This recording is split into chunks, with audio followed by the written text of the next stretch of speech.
Bonjour, nous voilà un peu plus de 3 semaines maintenant du Trail du Ventoux.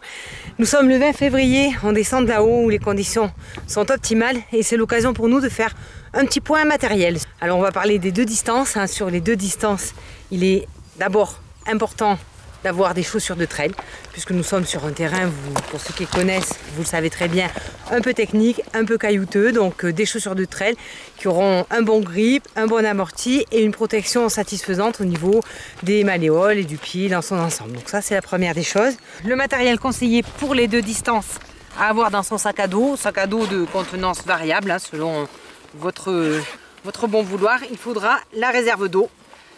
C'est une réserve d'eau que l'on va pouvoir réalimenter sur nos postes de ravitaillement avec soit de la boisson isotonique Ergisport ou bien de la ceinture ou de l'eau plate selon ce qu'on préfère boire en course.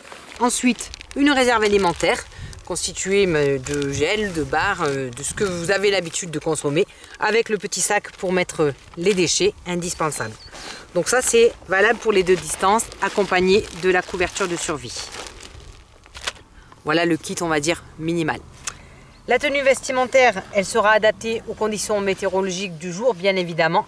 Par contre, pour ceux qui vont partir sur le 46 km, le grand parcours, ils vont passer à près de 2000 mètres d'altitude, ils vont faire un sommet. Et là, donc, nous avons une liste de matériel vivement conseillé à avoir dans son sac à dos. Donc, tout d'abord, une couche manche longue, qui est de préférence plutôt assez chaude.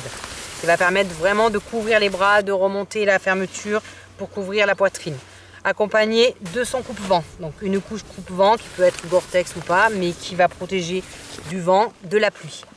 On conseille vivement la couverture de la tête, soit par un bonnet, soit par un accessoire type buff, peu importe, mais qui permettent, le cas échéant, de couvrir la tête et les oreilles. Ensuite, on y ajoutera des gants.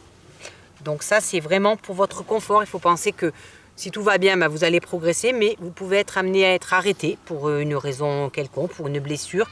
Et dans ce cas, vous serez fort confortable d'avoir tout ce que nous avons prévu.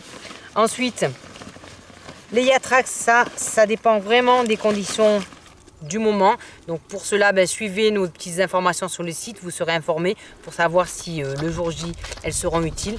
Mais sachez que ça ne pèse pas bien lourd et ça peut vous sauver la mise dans bien des cas. On partira avec son gobelet.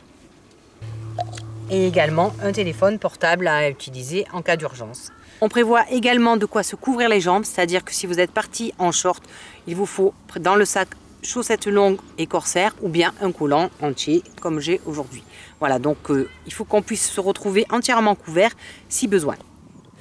Tout ce matériel, vous le retrouverez bien entendu dans les magasins au Vieux Campeur avec une très large gamme de choix et des conseils de techniciens fort avisés. Il s'agit d'un matériel que nous ne rendons pas obligatoire, mais ce minimum-là, nous, on le considère comme vraiment indispensable pour avoir dans votre sac pour votre sécurité, votre confort. Le tout, c'est de savoir que vous allez évoluer sur une montagne, vous allez passer à 2000 mètres d'altitude. Les conditions du jour peuvent être très variables entre le bas, le départ et le sommet, y compris au cours de la journée. Il peut y avoir de grandes variations thermiques, de grandes variations de temps. Donc ça nous paraît être vraiment très conseillé et le minimum pour assurer votre sécurité. Sachez que vous évoluez en montagne et qu'on considère qu'il faut que vous ayez ce que vous amèneriez dans une randonnée ou dans une rando trail en pratique loisir. Voilà. Pour nous, nous allons continuer notre petite descente vers la plaine et vérifier un petit peu les conditions de parcours. À ce propos, suivez nos informations régulières concernant les informations dues au terrain, aux conditions de terrain. Voilà, bonne continuation, bonne fin de préparation.